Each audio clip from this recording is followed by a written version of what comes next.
দুজন লোক দুদিনে 2টি চেয়ার তৈরি করতে পারে, তাহলে 50 জন লোক 50 দিনে কটি চেয়ার তৈরি করতে পারবে? এটা একটা খুব সুন্দর অঙ্ক। তাহলে আমরা প্রথমে এই লাইনটা লিখি, দুজন লোক ঐকিক নিয়মে করব, দুদিনে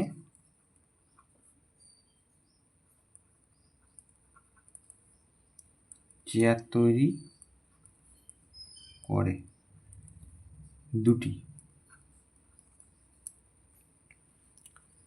তাহলে এখানে আমরা এইভাবে করি, এটা 3 লাইনে করা যাবে, আবার 5 লাইনেও করা যাবে। আমরা 5 লাইনে করি। তাহলে দুজন লোক, এটা 2 দিন থাকুক, 2 দিনে চেয়ার তৈরি করতে পারেন। তাহলে আমরা চেঞ্জ করেছি এইটা, তাহলে এটা কমে গেছে। জনসংখ্যার সাথে এই যে চেয়ারের সম্পর্ক কেমন, সমানুপাতিক। দুজন যে কটা চেয়ার তৈরি করবে, একজন কম চেয়ার তৈরি করবে, তাহলে ভাগ হবে। তাহলে এটা হলো। এবার পরের লাইনে একজন লোক, এটা 1 দিন করে দিই, চেয়ার তৈরি করে। তাহলে 2 দিনে যে চেয়ারটা তৈরি হতো, 1 দিন তার থেকে কম হবে, তাহলে এক্ষেত্রেও ভাগ হবে। তাহলে 2টা নিচে বসবে। তাহলে এটাতে এইটা হলো।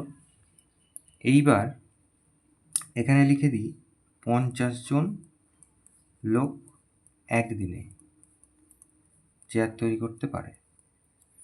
তাহলে এখানে এই যে 1-এর জায়গায় 50 হয়ে গেছে, বেড়ে গেছে, তাহলে চেয়ার বেশি তৈরি হবে, তাহলে এটা গুণ হবে। তাহলে 50, 2 গুণ 2 এত।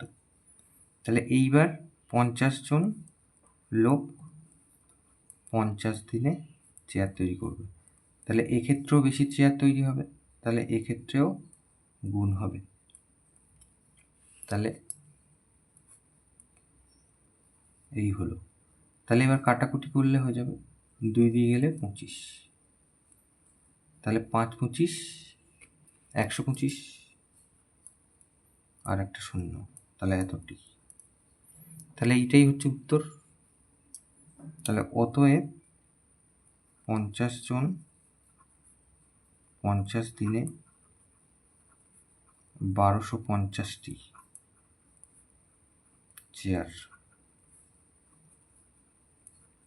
তৈরি করবে, এটা উত্তর।